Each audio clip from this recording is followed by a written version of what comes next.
Segunda carta de Paulo a Timóteo, capítulo 3, versículo 10, diz assim: tu, porém, tens seguido a minha doutrina. Alguns se levantaram, então eu vou esperar que os demais que puderem, façam-no. Tu, porém, tens seguido a minha doutrina, modo de viver, intenção, fé, longanimidade, amor, paciência. Diga amém? Vamos para Tito, epístola de Paulo a Tito, capítulo 2,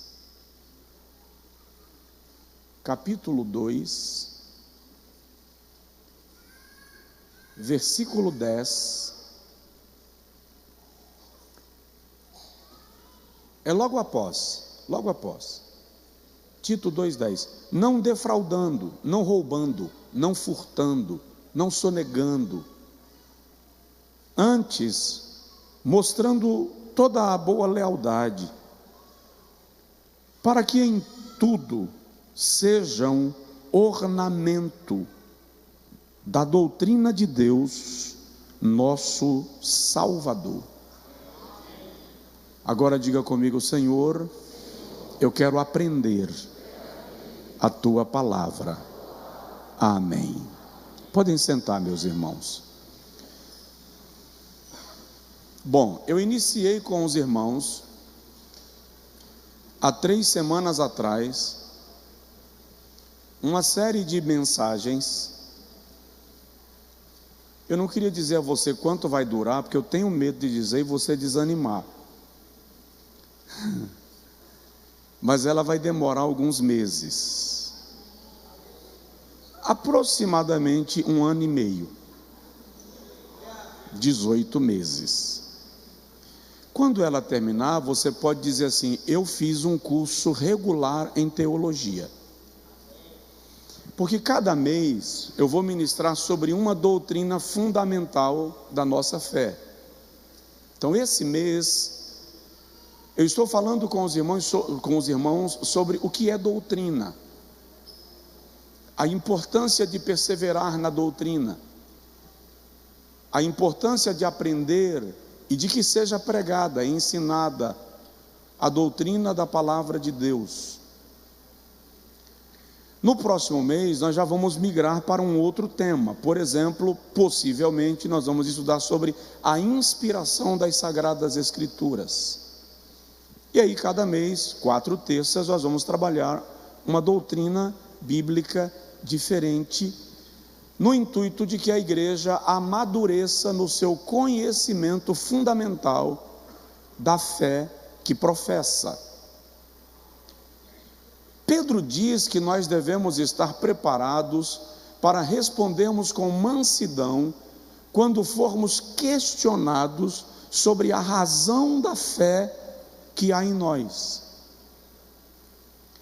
Nas aulas que eu tenho dado, todo dia, meio-dia, eu estou fazendo aulas, e nós temos a mentoria bíblica, que eu estou dando aula ao vivo toda segunda-feira, de Bíblia. A pergunta que mais me chega é: o que eu faço para memorizar versículos bíblicos? E a minha fala tem sido esta: mais importante do que memorizar é entender. Se você memoriza, mas não entende o que o texto está dizendo, é apenas memorização. Se você entende e coloca em prática, a tua vida muda, e a vida das outras pessoas também mudam através da tua. Eu tenho me deparado com pastores frustrados, e eles dizem: eu vou parar de pregar, eu vou parar de ensinar, eu vou parar de pastorear. As pessoas não aprendem. Você prega e parece que não disse nada.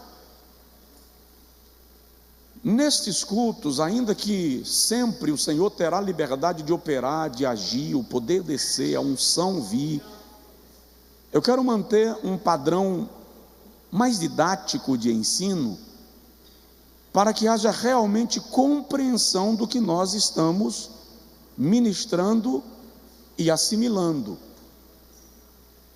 No texto de Paulo a Timóteo, Paulo está defendendo o seu ministério e comunicando a Timóteo algumas verdades das quais o jovem pastor de Éfeso não deveria esquecer. É uma série de admoestações que o apóstolo dá a Timóteo nessa epístola. Lembre, por favor, e se quiser anota, quando Paulo escreveu essa epístola, ele estava preso, ele não foi solto. Depois dessa epístola ele foi morto.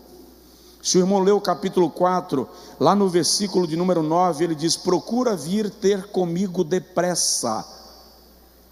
A história relata que quando Timóteo chegou, Paulo já havia sido executado. Nero mandou-lhe degolar. Então Paulo escreve essa carta na prisão. E na prisão ele diz a Timóteo: tu conheces a minha doutrina, tu tens seguido a minha doutrina, meu modo de viver, minha intenção, fé e longanimidade, paciência. Já disse aos irmãos aqui que doutrina é o bojo de convicções, crenças que regem, que delimitam e que identificam um povo a partir da sua fé, da sua crença.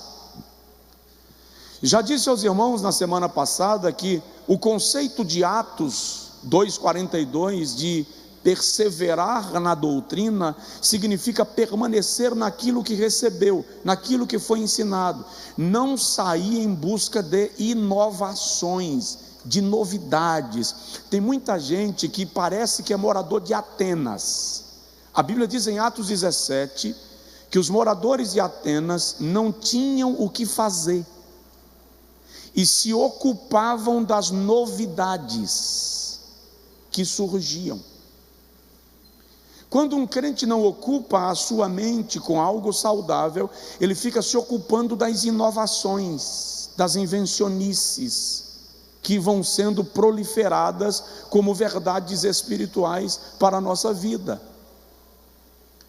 E a questão da obediência à sã doutrina é tão séria que Paulo diz a Tito, orientando Tito, e ele está dizendo a Tito que ele deve ensinar para a igreja. E Paulo diz: ensina para os irmãos, aos funcionários, aos servos, aqueles que são sob o jugo de alguém, que se sujeitem ao seu Senhor em tudo, não contradizendo, não quebrando ordens, não defraudando, não roubando. Não roube o horário, não roube a consciência, não roube mercadoria, não roube dinheiro, não roube o troco. Paulo está dizendo: não roube, não defraude. Entenda isso, crente, irmão, não roube. O troco que veio a mais que você não devolve é roubo. A mercadoria que você compra e não paga é roubo. A prestação de serviço que foi feita para você e você não pagou é defraudar alguém. E Paulo está dizendo: não roube. Para quê? Por quê? Para que vocês sejam o ornamento da doutrina. Eu fui pesquisar o que é ser ornamento da doutrina. Paulo fala da igreja como uma coluna, coluna e firmeza da verdade. Vamos pensar numa coluna trabalhada, detalhada, uma coluna de sustentação. O que é ser adorno? É você decorar aquela coluna, porque ela é central, ela é centro das atenções.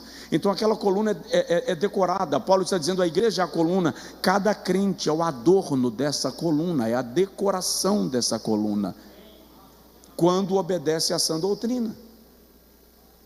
Quando não obedece, macula, mancha, quebra, estraga. A ideia de Paulo aqui é para que a sã doutrina seja crível, se comporte de acordo com o que ela ensina. Anota isso aí. O conceito de Paulo em Tito 2,10 é: para que a doutrina seja crível, se comporte de acordo com o que ela ensina. É isso que Paulo está dizendo, e eu vou repetir a frase enquanto você anota: para que a doutrina seja crível, viva de acordo com o que ela ensina. Agora observe, eu digo sempre que Jesus não veio à terra fundar uma religião. Jesus não pretendia que o cristianismo fosse um movimento religioso. Cristianismo é estilo de vida, cultura, padrão. Jesus desejou que nós fôssemos, ou Jesus deseja que nós sejamos conhecidos pela obediência aos seus ensinos. É tanto que mais de uma vez ele diz: nisto o mundo saberá que o Pai me enviou. Em João 13 ele diz: amai-vos uns aos outros, e o mundo saberá que eu sou enviado do Pai quando vos amardes uns aos outros. Em outro momento ele diz: se guardardes as minhas palavras, e as minhas palavras estiverem em vós. Então, na medida que nós guardamos a sã doutrina, que nós obedecemos a sã doutrina, nós tornamos o ensino de Jesus crível. As pessoas acreditarão pela transformação que começam a ver e a perceber na nossa vida.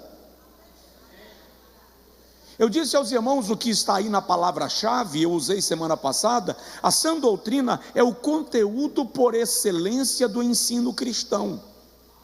E acrescentei: a Bíblia, de onde provém a sã doutrina, é inspirada e inerrante. Não vou tomar tempo nisto, porque mês que vem nós vamos ter aí algumas horinhas para falarmos disso. Mas a base da doutrina cristã é a palavra de Deus, a Bíblia Sagrada. Só quem crê diz amém. E a sã doutrina, conforme eu coloquei aí na introdução que eu montei à mão, fundamenta e rege a prática da vida cristã. Quando nós dizemos que a Bíblia é o nosso livro de regra, de vida, de prática e fé, nós estamos dizendo que ela rege, orienta, conduz, estabelece parâmetros para a nossa maneira de viver. Devo destacar que a sã doutrina não pode ser apenas crida, ela precisa ser vestida,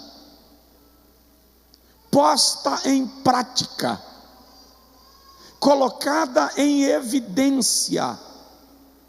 Quando nós falamos da sã doutrina, é necessário entender que na medida que nós seguimos a orientação do Senhor Jesus, nós tornamos o nome de Jesus glorificado. Tem alguém aí?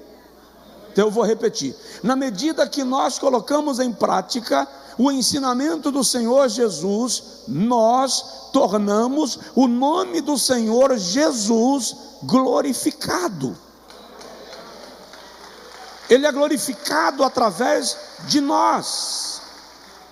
E observe, doutrina autêntica resultará em vida cristã autêntica. Vida cristã autêntica resultará em testemunho autêntico. Testemunho autêntico vai anunciar uma fé autêntica. A vida cristã não pode ser a prática ritualística da religião. Ela precisa ser o resultado de uma experiência de vida que nos torna parecidos com Jesus. No Evangelho segundo João, capítulo 17, versículo 17 a 19, o Senhor Jesus está fazendo a sua oração, conhecida como oração sacerdotal, e ele diz: santifica-os na verdade, a tua palavra é a verdade. Assim como tu me enviaste ao mundo, também eu os enviei ao mundo. e por eles me santifico a mim mesmo, para que também eles sejam santificados na verdade. Presta atenção nisso. Tem muita gente que prega, lê a Bíblia, mas não entende a Bíblia. Na medida que nós entendemos o que a Bíblia está dizendo, na medida que a palavra vai penetrando nossa alma, o recôndito da nossa alma, ela vai gerando em nós uma sede de santificação, uma sede de mudança. Ninguém aqui é perfeito, mas todos podem ser aperfeiçoados na medida que a palavra de Deus vai invadindo o nosso interior e gerando em nós consciência daquilo que Deus quer de nós, para nós e através de nós. E Paulo diz aos Tessalonicenses, não está aí a nota, capítulo de número 4, que a vontade de Deus para nós é a nossa santificação. A vontade de Deus para nós é a nossa santificação. De modo que a sã doutrina, o entender a palavra, e nós vamos ser chacoalhados nos próximos meses, vai gerar em nós uma santidade até do pensamento. Alguém já disse que você não pode impedir um pássaro de sobrevoar a tua cabeça, mas você pode impedir que ele faça um ninho sobre ela.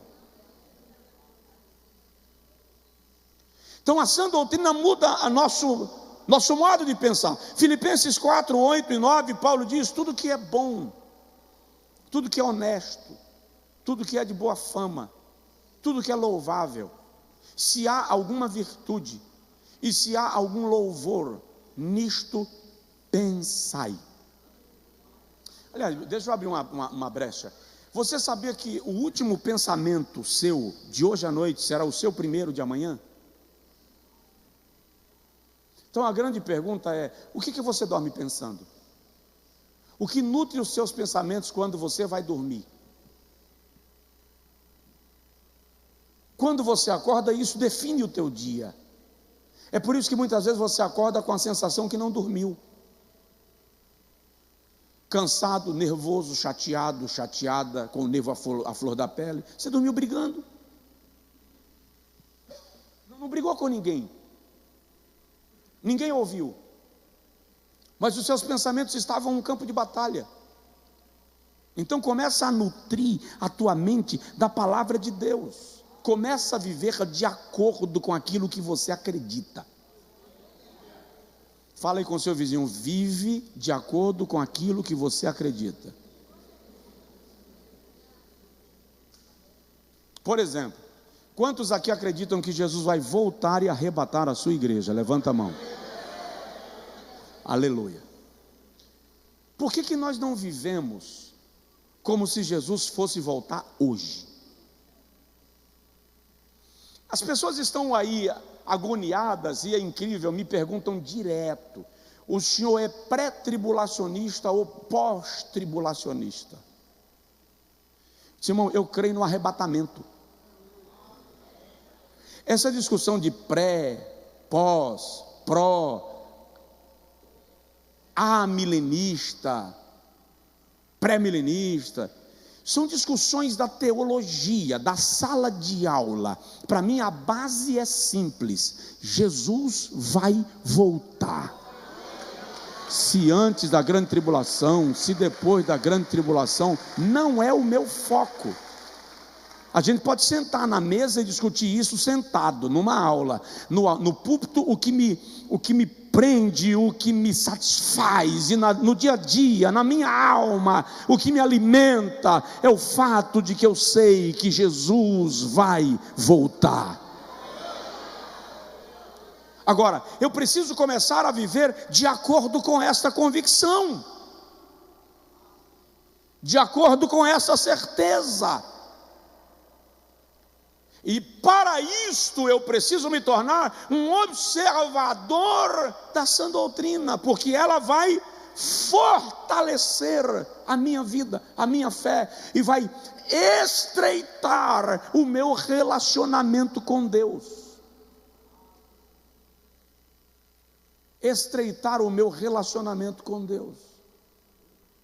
Por isso que Deus estabelece para Israel, está lá em Deuteronômio capítulo 6, ensina teu filho a minha lei, no caminho do campo, no caminho da roça, assentado à tua mesa, assentado à tua casa, ensina, inculca nele, ou seja, repete, fala mais de uma vez, até que ele aprenda, insere nele, planta dentro dele a minha palavra, a minha lei, o meu mandamento, os meus princípios espirituais. Porque Provérbios 22:6, ensina o menino no caminho em que deve andar, e até quando envelhecer, não se desviará dele.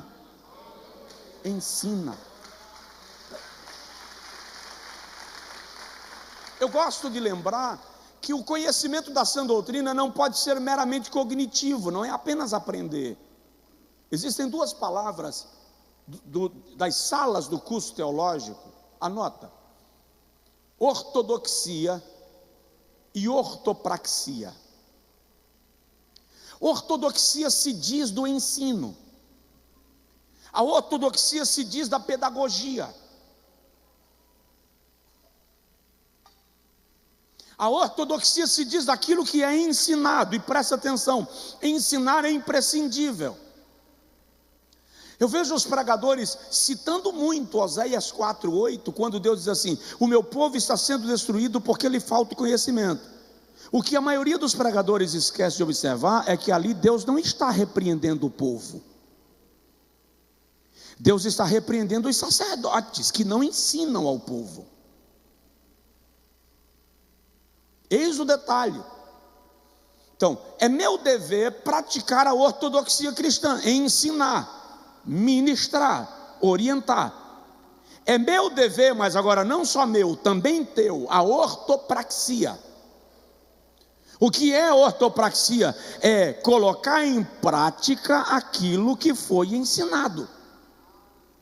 Porque presta atenção, tudo que eu te dou é informação. Você está recebendo informação agora, versículos bíblicos, referências bíblicas, conceitos e princípios. Informação só se torna conhecimento quando a gente coloca em prática. Isso não está aí. Informação só se torna conhecimento quando a gente coloca em prática. E conhecimento só se torna sabedoria quando se torna cultura. Quando eu transformo em estilo de vida, isto vira sabedoria. Com a sã doutrina, é assim que nós devemos viver.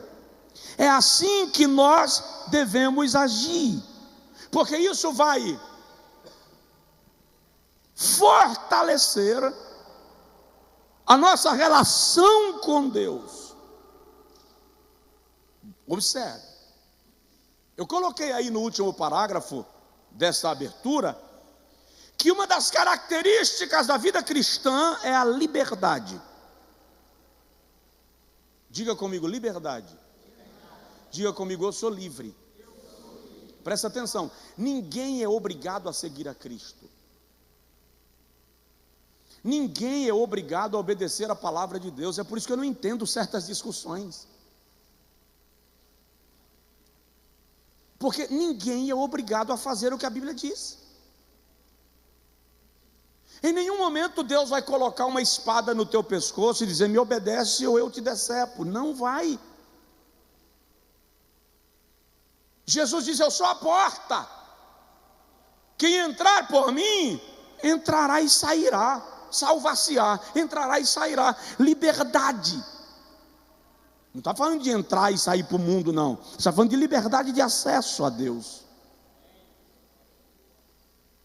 Quando eu entendo que a marca da vida cristã é a liberdade, eu deixo de fazer as coisas pelo medo,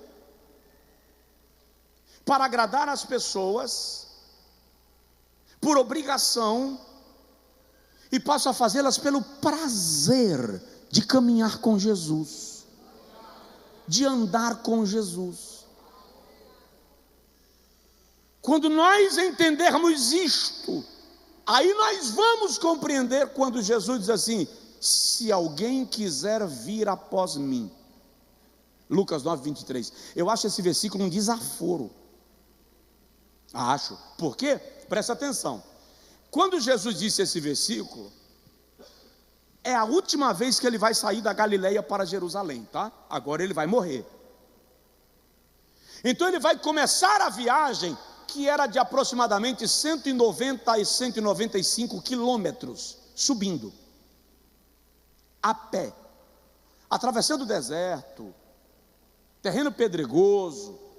E lá vem os 12 apóstolos e alguns discípulos querem vir também, porque afinal de contas é Páscoa e Jesus vai para Jerusalém. O que vai acontecer lá? Jesus para e diz assim: ó, se alguém quiser vir após mim, negue-se. Ou seja, a partir de agora, deixe de existir para si.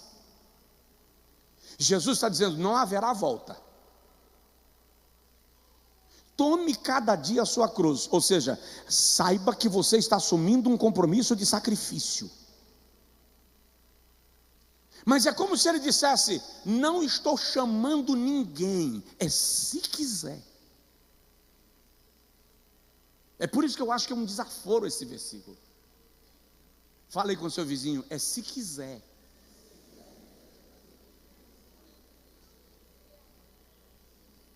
Então, a marca da vida cristã é a liberdade.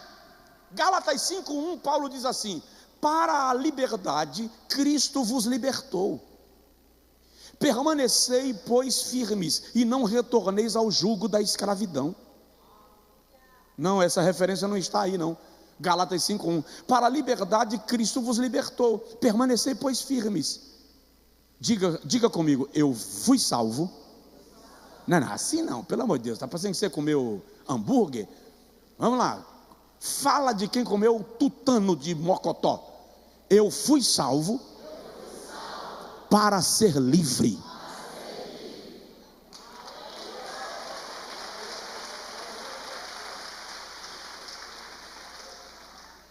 Vamos lá. Os dois lados da sã doutrina. O lado negativo e o lado positivo. O que é o lado negativo da sã doutrina? O confronto, o dedo na testa. Na medida que você vai aprendendo a Bíblia e o Evangelho puro e santo, ele vai te desnudando. Ele vai arrancando os cascões das tuas feridas ocultas. Vai mexer com os vícios, hábitos mentais. Você será forçado a abdicar da religiosidade e obedecer os preceitos de Deus, em vez de seguir ritos e dogmas. Isso é um lado negativo. Por quê? Porque você vai ser desafiado a mudar. E ser desafiado a mudar é desconfortável. Porque tem coisas que estão tão entranhadas em nós, são da nossa cultura pessoal. Aprendemos na nossa família, é uma prática habitual, e a sã doutrina vai arrancar isto de nós. O apóstolo Paulo diz a Timóteo, segunda carta, capítulo 3, versículo 12: os que querem viver fielmente, piedosamente, santificados em Cristo Jesus, padecerão perseguições. Então aqueles que decidem viver piamente vão sofrer retaliação. Alguém me entendeu ou não? Ah não, se eu for fiel a Deus, eu vou ser muito fiel a Deus, que é para eu não ter luta nenhuma. Eu vou ser bonzinho para Deus me dar doce. Não, na vida cristã não é assim. Você vive piedosamente, você vive fielmente e enfrenta dificuldade. Hebreus 12, de 1 a 3 diz assim: nós, pois, que estamos rodeados de uma tão grande nuvem de testemunhas, deixemos todo embaraço e o pecado que tão de perto nos rodeia, e corramos com paciência a carreira que nos está proposta, olhando para Jesus. Olhando para quem? Olhando para quem? Olhando para Jesus, autor e consumador da fé. Seu alvo é Cristo, seu foco é Cristo, sua referência é Cristo.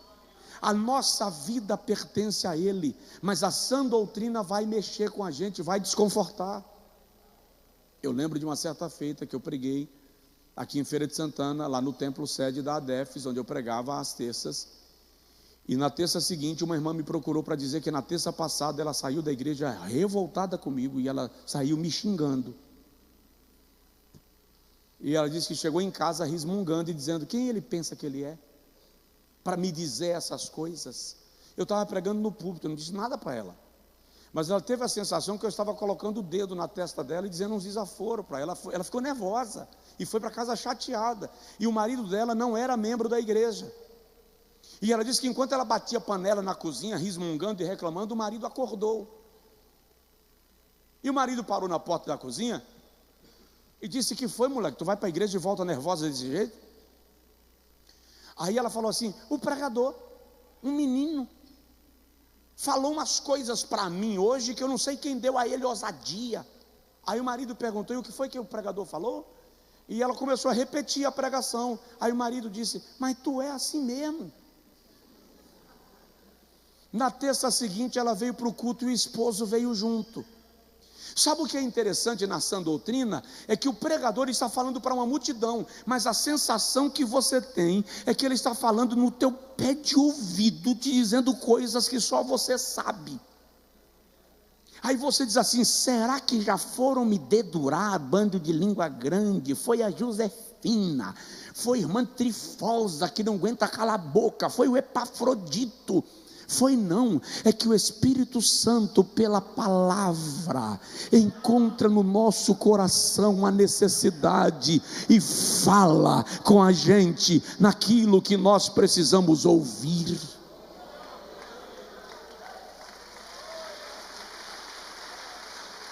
O lado positivo da sã doutrina: os frutos que ela vai produzir. O fruto do Espírito que será gerado em nós, a transformação que ela vai ocasionar em nós, o aparelhamento da nossa vida que vai ser tratado em nós. É por isso que eu vou repetir: o diabo torce para que a igreja perca o interesse pelo aprendizado na palavra de Deus.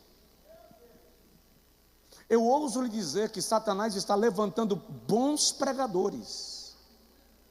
Amém?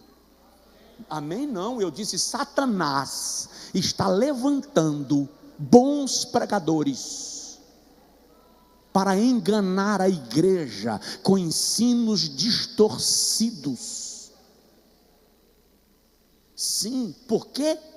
Porque o ensino da palavra torna a igreja quem ela foi chamada para ser. Pastor, e o diabo vai levantar pregadores? A Bíblia diz que nós não devemos ignorar os seus artifícios, porque ele pode se transfigurar até em anjo de luz. Provoca de leve aí o vizinho para ele: fica atento.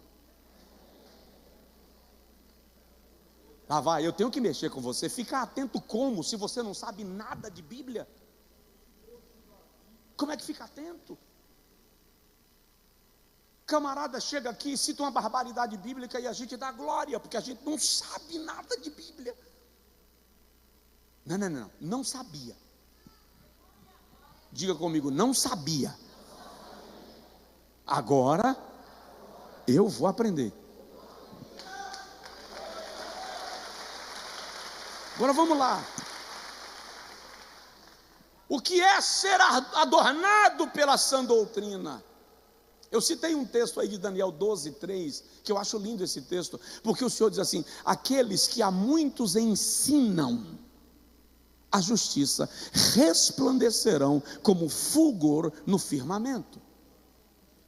Aqueles que a muitos ensinam a justiça resplandecerão como fulgor no firmamento. Vamos olhar algumas coisas sobre a sã doutrina. A Bíblia compara a sã doutrina com a chuva de inverno. Aqui na Bahia é fácil falar disso, porque a gente sabe muito bem a diferença entre chuva de inverno e trovoada. Sabe ou não sabe? Vamos lá. A trovoada vem, o relâmpago retumba, os raios cortam os céus, cai até árvore. A Maria Quitéria vira uma lagoa. Os bueiros não dão conta. A Getúlio Vargas, dá para brincar de skate na água, né? É incrível isso, é chuva de trovoada. Enche a cisterna, enche o reservatório, inunda as ruas. Mas presta atenção, chuva de trovoada não faz bem para a lavoura. É muito forte, chega inclusive a prejudicar a lavoura. Então observe, aquele culto que o pregador chega aqui, pula, se move, o poder desce, você dança, você até cai. Ele é bom. É chuva de trovoada. Se acontecer todo dia, enche teu reservatório que você chega a morrer afogado. Eu saí da igreja, estou esgotado. Eu não conseguindo falar, porque eu dei tanto glória ontem. Mas a questão aqui é, no que a tua vida está sendo edificada. E eu não estou dizendo que não é. Eu estou dizendo que serve para encher o reservatório.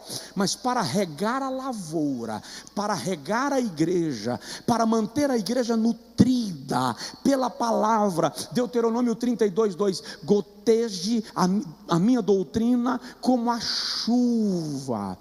Destile o meu dito como orvalho, como chuvisco sobre a erva, e como gotas de água sobre a relva. Deixa aí caindo de gota em gota, a chuva serena. Parece que não está acontecendo nada, mas o solo está sendo molhado, está sendo regado, e vai florescer, porque lavoura regada frutifica. Daí, em Joel 2:23, o Senhor diz assim: eu vos enviarei o ensinador de justiça, e com ele a chuva, no seu devido tempo, a temporã e a serôdia, porque a sã doutrina regula as coisas, aparelha. Presta atenção, Deus vai colocar nesta igreja, Deus vai colocar na tua casa, Deus vai colocar na nossa vida em ordem tudo aquilo que está fora do lugar.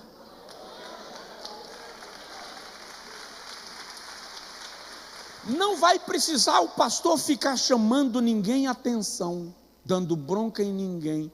Não vai. A própria palavra vai ir martelando, corrigindo, arrumando. De tal modo, o ensino da palavra é tão extraordinário que quem decide não viver sob a sua orientação não suporta permanecer no mesmo lugar. Entende? Então, compara-se com a chuva, goteja a minha doutrina como a chuva. Segundo lugar, a doutrina é uma fonte de vida. Lá em Provérbios capítulo 13, versículo 14... e o versículo 20 diz assim: a doutrina do sábio é uma fonte de vida para desviar dos laços da morte. Versículo 20: anda com os sábios e serás sábio, mas o companheiro de idiotas, o termo aqui é idiota, O companheiro de tolos, o companheiro de idiotas, vai viver aflição. Provoca seu vizinho e diz para ele assim: veja com quem você anda. A doutrina te tornará seletivo. Você vai perceber que nem todas as amizades te são úteis. Você vai perceber que muitos estão do teu lado por interesse, te bajulam, mas não te respeitam. E a sã doutrina te fará perceber que se você quiser ser sábio, ande com alguém mais sábio do que você. Tem gente que gosta de estar no ambiente onde ele é o mais inteligente, que é para ele virar a estrela. Presta atenção, se você ficar na sala onde você é o mais inteligente, certamente você não vai se desenvolver. Goste das salas onde você é o que sabe menos, porque aqueles que sabem mais vão te dar uma aula para a vida, e você vai crescer de maneira extraordinária. Ela é fonte de vida. Provérbios capítulo 4, versículo 2 a 18, Salomão chega a admoestar, não vou ler, mas Salomão chega a admoestar: adquire a sabedoria, compra o conhecimento, com tudo aquilo que possuis, adquire o entendimento, a sabedoria te honrará, o entendimento será uma grinalda de graça sobre a tua cabeça. Vai te elevar ao patamar que você deseja chegar. A igreja é vivificada pelo ensino da palavra. Essa igreja vai viver um avivamento extraordinário pela palavra. Nosso culto de doutrina está mudando. Nossa escola bíblica está mudando. Você vai aprender palavra de Deus, você vai navegar na palavra de Deus. É impossível comer Bíblia e não entrar na oração. É impossível receber Bíblia e não começar a jejuar. É impossível aprender a Bíblia e não começar a se santificar. A palavra do Senhor vai avivar a nossa casa e a nossa vida. Só quem recebe isso dá um brado de glória. Quem está em casa, no online, glorifica o Senhor com a gente. Dá um aleluia aí no chat. Aleluia. A sã doutrina te fará mais sábio. Letra C. Paulo diz a Timóteo: desde a infância sabes as sagradas letras, que podem fazer-te sábio e entendido. João capítulo 7, versículo de número 17, o Senhor Jesus declara da seguinte maneira: se alguém quiser fazer a vontade dele, pela mesma doutrina, conhecerá se ela é de Deus ou se eu falo de mim mesmo. Conhecerá, é a doutrina que nos faz conhecer. Pastor, eu quero conhecer a Deus, é pela Bíblia. Eu quero conhecer o Espírito Santo, é pela Bíblia. Pastor, eu quero conhecer uma vida de intimidade com Deus, é pela Bíblia. Aqui está a fonte. Aleluia. Ela vai te tornar sábio para a vida. João 5,39, Jesus critica os saduceus, e ele diz assim: vocês examinam as Escrituras, porque creem que por elas tereis a vida eterna. São elas que de mim testificam. Jesus está dizendo: vocês leem as Escrituras, mas não me enxergam. Presta atenção, se a gente lê a Bíblia apenas com a mentalidade religiosa, nós não veremos Deus, veremos dogmas, veremos ritos, veremos regras. É preciso conhecer ao Senhor. Jeremias 9:23, anota, o Senhor diz assim: se alguém quiser gloriar-se, glorie-se em me conhecer e em fazer a minha vontade. Não são os títulos que nós temos, o status que Deus nos deu. o respeito e o renome na área onde atuamos. Não, o Senhor disse: se você quiser se gloriar, se você quiser bater no peito, faça isso por me conhecer. E aí é triste, porque em Isaías capítulo 1 ele diz assim: o boi conhece o seu dono, o jumento conhece aquele que lhe monta, mas o meu povo não me conhece. Tem alguém aí? Vamos lá. Letra D. A doutrina é uma lâmpada. Ela vai te guiar. Eu estou acompanhando uma pessoa que está vivendo um dilema pessoal, de algum lugar aí do mundo. E hoje eu disse para ela o seguinte: ela falou: pastor, eu não sei o que eu faço, porque a minha mente pensa isso, depois pensa isso. Eu falei: você sabe o que você faz, você só não quer fazer aquilo que você sabe que precisa ser feito.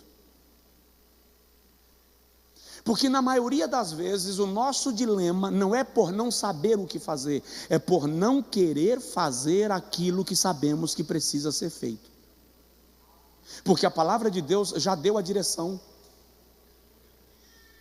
Salmo 119, versículo 105, o salmista diz assim: lâmpada para os meus pés é a tua palavra e luz para o meu caminho.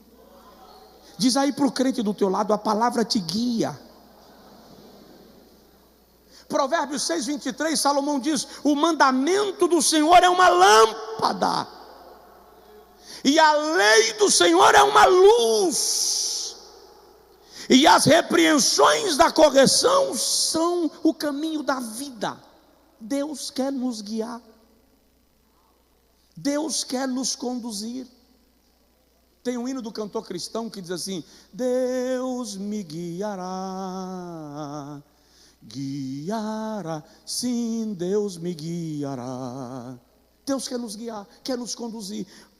O problema é que quando nós lemos a Bíblia Sagrada, nós vemos a Bíblia contrariando com muita frequência aquilo que a gente prefere. Olha bem para mim. Quem aqui nunca foi contrariado pela Bíblia? Levanta a mão. Normalmente a Bíblia contraria aquilo que a gente prefere. Sabe aquela história de que comida saudável normalmente não é saborosa? Não existe esse provérbio? Estão aí os profissionais da culinária tentando criar receitas de comidas saudáveis que tenham sabor. Mas normalmente nós dizemos: só porque eu gosto não pode.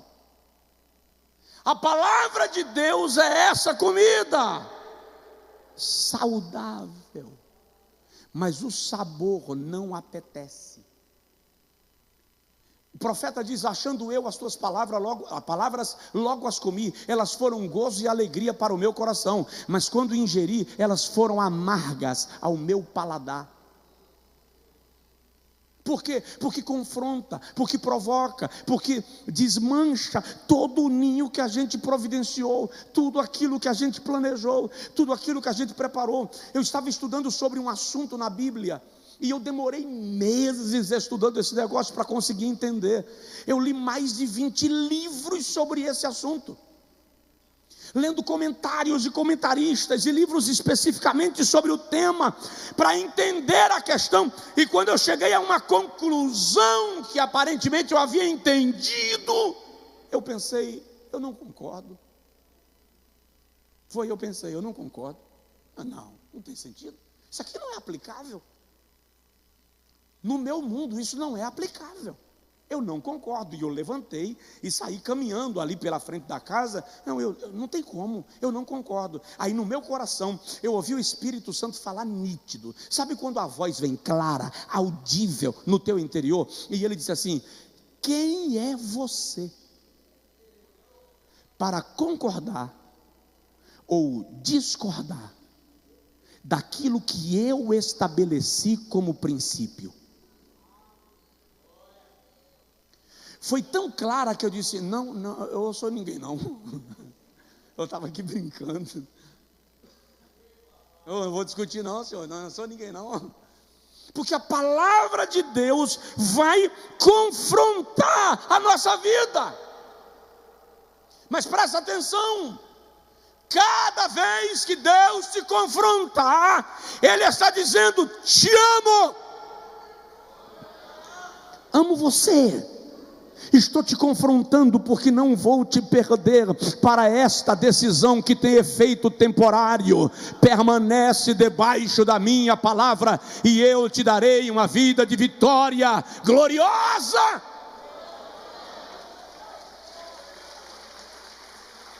Vamos terminar? A sã doutrina te sustenta na presença de Deus. Deixa eu contar para vocês uma coisa aqui. De vez em quando, já aconteceu aqui, o pastor Eliequinho sabe disso, irmão Muricy sabe disso, alguém no final de um culto, na hora do apelo, volta para a igreja, se reconcilia com Jesus. Eu fiquei desviado 5 anos, 10 anos, 20 anos no mundo. Aí quando o orientador, o discipulador diz assim: vamos para a classe do discipulado, eu digo: mas eu não preciso fazer discipulado, eu já fui da igreja. Eu estou retornando, não me convertendo. Ô santo,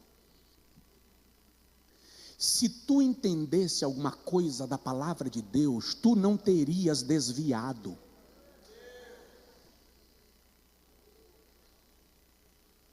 Porque quando você compreende, você leva pau.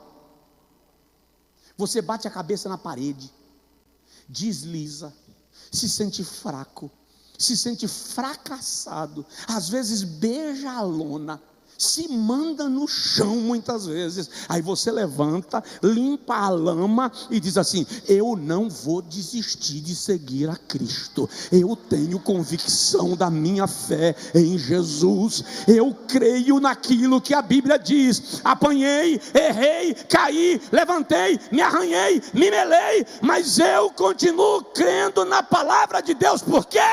Porque a minha decisão de seguir a Cristo é irrevogável.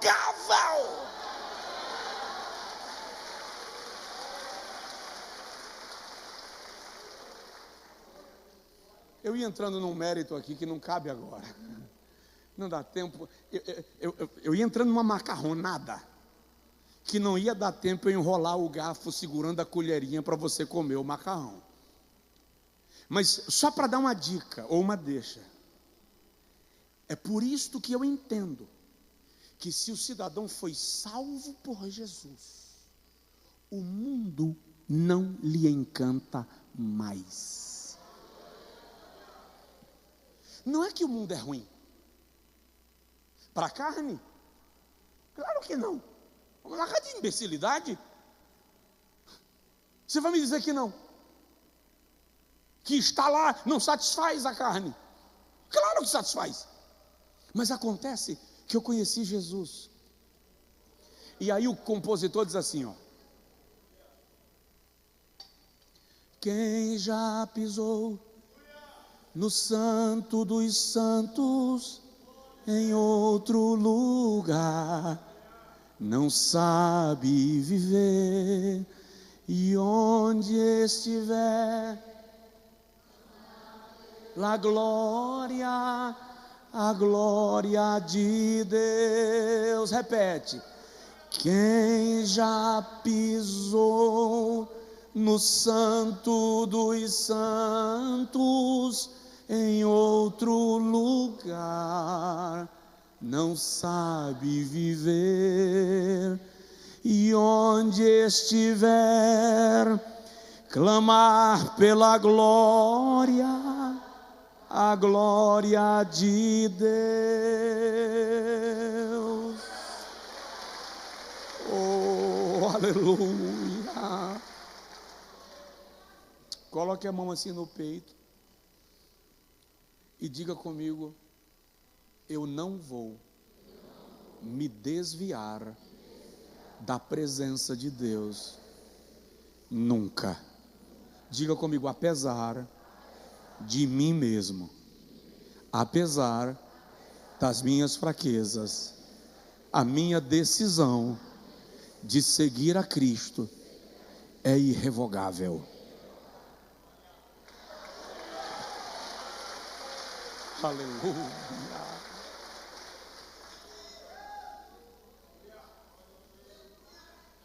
Vamos terminar. A sã doutrina vai te fortalecer para uma vida cristã vitoriosa. Os seus constantes fracassos vão se tornar cada vez mais esporádicos, até que eles não existirão mais na tua vida.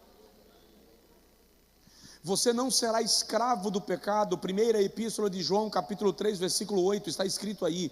Não está anotado aí, anota. Primeira epístola de João, capítulo 3, versículo 8, João diz: aquele que é nascido de Deus não peca habitualmente. Primeira epístola de João, capítulo 2, versículo 14, João diz: eu vos escrevi, jovens, porque sois fortes, a palavra de Deus está em vós, e já vencestes o maligno. Salmo 119, 11, escondi a tua palavra no meu coração, para eu não pecar contra ti. Declare comigo: eu vou vencer. Eu vou concluir dizendo aos irmãos: a doutrina cristã nos diferencia do padrão de vida mundano. Você não pode entregar sua vida a Jesus, dizer que é cristão e continuar vivendo como vivia antes. Ainda que essa transformação não aconteça da noite para o dia, porque ninguém anoitece cão e amanhece anjo, a transformação é um processo gradual. Provérbios 4,18, não está anotado aí, Provérbios 4,18 diz assim: a vereda do justo é como a luz da aurora, que vai brilhando mais e mais até ser dia perfeito. Segundo aos Coríntios capítulo 7, versículo 1, Paulo diz que nós devemos aperfeiçoar a nossa santificação no temor de Deus. Se é para aperfeiçoar, é porque é um processo. Mas eu não posso, como cristão, viver como se não fosse. Atos 2,42 diz que a igreja perseverava na doutrina. Já expliquei para os irmãos que perseverar significa permanecer naquilo que aprendeu, repetir, continuar, insistir. Porque o apóstolo Paulo diz aos Romanos no capítulo 12, versículo 2: e não vos conformeis a este mundo. A palavra não se conformar ali, eu já vi alguém pregando: o crente não pode estar conformado com as coisas que estão acontecendo, tem que denunciar, porque a Bíblia diz: não vos conformeis. Não. O sentido bíblico ali é: não se torne conforme, não se adeque, não deixe o sistema do mundo lhe moldar. Ei, crente não vive de onda. Crente não é surfista, crente mergulha, desce para conhecer o mais profundo da parte de Deus. Então não se conformar ali, não deixe o mundo lhe comprimir, não deixe o mundo estabelecer um padrão para você. João 15, 18 e 19, não está aí. Jesus diz: se o mundo vos odeia, sabei que antes de vos odiar a vós, odiou-me a mim. Se vós fosseis do mundo, o mundo amaria o que era seu, mas como vós não sois do mundo, porque do mundo eu vos tirei, por isso o mundo vos odeia. Vivo numa geração na qual a igreja quer ser igreja imundo. A igreja quer ser igreja imundo. Não, pastor, mas eu sou livre. Então o camarada quer ser igreja, mas não larga o baseado. Quer ser igreja, mas não larga a cocaína. Quer ser igreja, mas não para de encher a cara. Quer ser igreja, mas não abre mão dos vícios, sejam eles sexuais ou outros quaisquer. Romanos 6, 22, 6, 18, Paulo diz assim: libertos do pecado, fostes feitos servos da justiça. Presta atenção, você continua servo. Tem alguém do seu lado? Se tiver, fala com ele: você continua servo. Diz para ele: o que mudou não foi o teu status, foi o teu Senhor.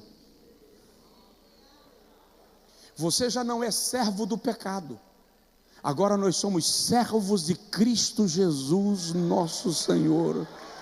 Só quem pode fica de pé, por favor. E aí Jesus diz em Mateus 5,13: vós sois a luz do mundo, vós sois o sal da terra. Sabe o que isso significa? Fomos chamados para influenciar e não para sermos influenciados. Você me entendeu? Diga amém. Nós vamos orar, eu quero orar por você e com você. O irmão que está online, ora com a gente. Eu quero pedir ao Senhor que a sua palavra seja aplicada em nós, mas quero lhe pedir também que não faça desse papel um negócio para ser jogado no canto. Quem é da velha bleia, da época da velha Assembleia de Deus, vai lembrar que o conjunto era chamado conjunto de senhoras. O conjunto de senhoras compravam as pastas com plástico dentro para colocar as cópias dos louvores. Quem lembra, levanta a mão. Tem uns dois aí, vocês são antigos, né, irmão? Deus abençoe. Elide nem levantou a mão, irmão, para fingir que não é dessa época. Eu não vou contar no microfone, porque eu não sei se o sofá está confortável. Vamos lá. Pega esse material e encaderna, coloca num lugar que você possa ler durante a semana. Pesquisa, confere os textos, faz isso gerar vida na sua vida, faz isso ecoar em você. Quando eu me deparo com pessoas por aí que elas dizem: pastor, suas pregações transformaram minha vida, suas pregações têm mudado a minha vida.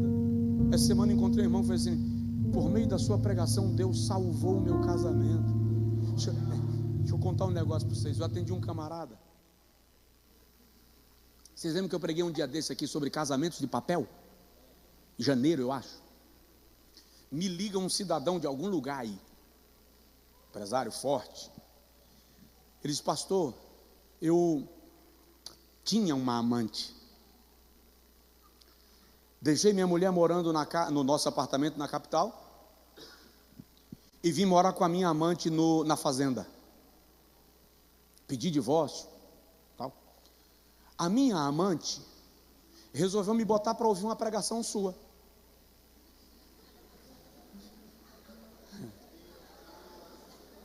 E a pregação que ela escolheu foi casamentos de papel. Ela achou, na percepção dela, a pregação seria algo do tipo: dissolve, joga na água e dissolve, porque é assim, é de papel. Pelo contrário, pastor, foi um choque, porque no meio da pregação o senhor começou a mostrar o quanto o casamento é espiritual. Quando terminou a pregação, eu olhei para ela e disse: arruma as tuas coisas, estou te levando para a tua casa e vou voltar para minha mulher e para os meus filhos. Saiu pela culatra. A palavra de Deus vai fazer isso, vai te surpreender, vai mudar a sua vida. A palavra de Deus, aleluia. Se nós estudarmos, se nós lermos, se nós refletirmos, se nós meditarmos, e se nós colocarmos no coração dizendo: Senhor, eu vou colocar em prática, a gente vai ser crente. A gente vai ser crente. Nós vamos aceitar Jesus como Salvador de novo. Senhor, por misericórdia, por muita misericórdia de nós, aplica a tua palavra em nosso coração. Tu sabes em nós onde residem resquícios da velha vida. Tu sabes de nós onde estão estoques do mundo. Entra no depósito, entra no ferro velho, retira lá de dentro, Senhor, o rancor, a vingança, a amargura, a cobiça, a mentira, a manipulação, a arrogância, a vaidade. Retira, Senhor. Produz em nós o que a Bíblia chama de fruto do Espírito. Nós nos entregamos ao Senhor, nós te recebemos como Senhor e Salvador da nossa vida. Nós nos rendemos a Ti, pelo poder da Tua palavra, nos transforma, em nome de Jesus.